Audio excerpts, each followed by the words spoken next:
Powerful stuff, Con Yalkin. It's nice to be up here with you this morning. Welcome, everyone, to Climate Pledge Arena. My name is Rob Johnson. I'm proud to be the Senior Vice President in charge of sustainability and transportation for this building and for our chief tenant, the Seattle Kraken. With me is Con Yalkin, who's the Partnerships and Engagement Lead for the Climate Pledge.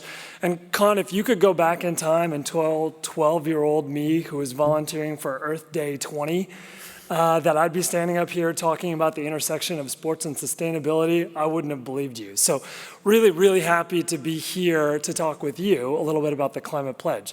So let's start back at the beginning. What was the inspiration for you to get into the climate space? Why is climate change so important to you personally and to Amazon more broadly? Sure, thanks so much, Rob. It's a pleasure to be here with all of you. I've grown up in the Northwest my whole life, and I've seen the impacts of extreme weather and climate change progress year after year, and I've always been interested in getting involved. I've been at Amazon for over 7 years, and I saw our company start to make progress on sustainability as well. We know at Amazon that our success and our scale bring broad responsibility, and that our customers expected us to take a strong stance on climate and on the environment. And that led us to co-found the Climate Pledge in 2019 with Global Optimism. And can you talk a little bit more about the Climate Pledge? What are its goals? What's the science behind the pledge itself? Absolutely. So at Amazon, we knew that we had to make our own goal around climate and that we had to dramatically change the way that we do business. And that was visible in the video that you just saw right there. But instead of just setting our own goal, we wanted to build out a global community that would bring companies, organizations from around the world along with us. And they have to commit to 3 areas. One is regular reporting. The second is decarbonizing their companies in line with the Paris Agreement. And the third is neutralizing any remaining emissions with credible offsets. They have to do all of those things in order to reach net zero by 2040, which is 10 years ahead of the Paris Agreement. And the reason we wanted to create a global community is because we know that this problem, this challenge, is much larger than Amazon as a company. We know that we cannot solve the climate crisis alone. We can have a big impact, but we wanted to create a global community that could feed off of each other, help each other, partner, and move forward faster. And we just saw a brief video of some of those companies that are doing this work on the ground. Talk about the representatives of who signed the pledge and who's on the journey with us. Yeah, so the trailer for our Future Forward series, which you just saw before the panel, brings together some of the fastest movers in the Climate Pledge space. So the Climate Pledge, fast forward 4 years later, is a growing community of over 400 companies. We span 55 industries, 39 countries, and over 9 million employees. So started as just Amazon. Climate Pledge Arena, Seattle Kraken, they were some of our first signatories. We're a big group now of like-minded companies who are moving extremely fast on climate. That series tells the stories of some of these companies who have actually partnered together to advance their climate solutions. So I would encourage everybody to take a moment, go on Prime Video, go to our website. You can stream all 5 of those videos and learn a bit more about what it means to be a signatory. But you get access to this group of companies who are kind of thinking the same way as you, and they're relentlessly pursuing their climate goals. Well, I know many people in this room from the corporate partnerships team were relentlessly pursuing Amazon for all kinds of sponsorship and naming rights deals. What was it about this building, this partnership, this mission that resulted in the Climate Pledge naming rights?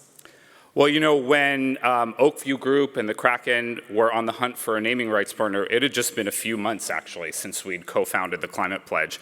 And after having a discussion with the folks on your side, we decided that we would purchase the naming rights to this building, but instead of naming it after Amazon or one of our other businesses, like most sporting venues are named after, we would name it after the pledge, the brand new pledge that we just established, to serve as a regular and long-lasting reminder, both here in Seattle and around the world, around the urgency to take action on the climate crisis. And so we named it after the pledge, worked very closely with our partners to make it the most sustainable arena in the world. We talked about the rain-to-rink system that was mentioned at the beginning where we collect the rainwater. There's so many incredible sustainability features that we were able to implement here through our partnership, and naming it after the climate pledge and creating a space for our community has been incredibly special. And probably nothing more significant as somebody in the building every day than the living wall, those 1,700 square feet, 8,600 individual plants. It's the most Instagrammed part of the building, that's for sure. And I've been to hundreds of sporting events in my life, and I can tell you I've never taken my picture in front of the naming rights partner sign in front of a venue before. What has that done to help get the word out about the pledge itself? I think one of the most incredible things that have come from this partnership is we have completely transformed the fan experience together. Bringing Amazon, Oakview Group, the Seattle Kraken, and the arena under one roof has provided us an opportunity to not only send demand signals to the industry, but really raise the bar for sustainable venues around the country and around the world. We know at Amazon that our customers expect us to relentlessly innovate on their behalf. That's part of our DNA, that's part of our culture. We wanted to bring that into the sports and entertainment industry with this building, and that's exactly what we've done. We've proved that you can continue to be entertained, do the things you love, go to sports events, go to concerts, but do it more sustainably. And when you do, it's actually going to be better. You're not going to meet anyone that comes to Climate Pledge Arena that says, going to an arena, like a sustainable arena, wasn't that great. Folks come in here and they feel like they're in a luxury hotel meets museum, right? And while they have that experience, they're also in a building that has met the goals of the Climate Pledge today. This is a functionally net zero building, and we are 17 years before 2040 right now. Yeah, that's pretty great. Pretty amazing. Yeah, thanks. Thanks to Rob. And B, we're a team of two. And so I think for us to be able to work together to provide that sustainable fan experience has had a ripple effect, right? And that was part of what we wanted to achieve together. So, Con, I think many of us in the room occasionally run into institutional barriers of trying to get this work done. What are some of the ways that you've seen people have success when you're running up against a roadblock about an issue that's critical in the sustainability space? Sure. At Amazon, we are a company of over 1.5 million people. So we are a massive, massive company. So to rapidly decarbonize our company, shift our packaging, shift our energy use, our water use in such a short period of time is an extremely daunting task. And I think what we have learned as we move incredibly quickly in some of these areas is that sustainability can't just be the job of the sustainability team anymore.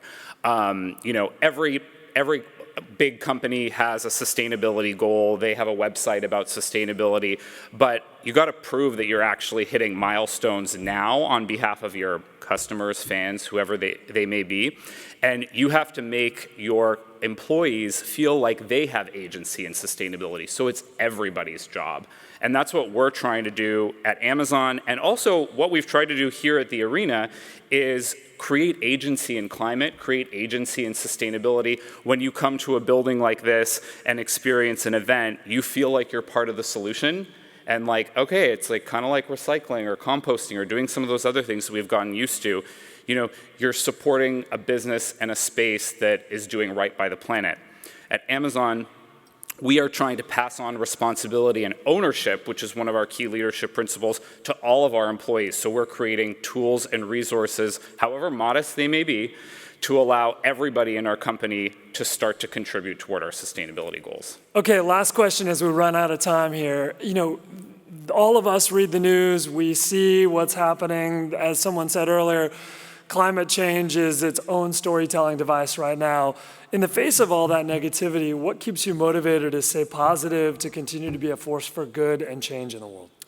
I think we have to be eternally optimistic but we also have to be inspired to do more. And I think that's why hitting milestones and sharing good news is so important in the sustainability space. There is so much doom and gloom, and it is very easy to get put down. So when you have good stories to tell, elevate those stories, get your partners telling them, talk about them. That's why events like this are so incredible. Con, it's been a pleasure. As always, you look great in a sport coat. I wish I could pull that off. I think, Jen, we're turning it back over to you. Welcome to Climate Pledge Arena. Can't wait to talk with you more. All right, thank you, Rob. Thank you, Con.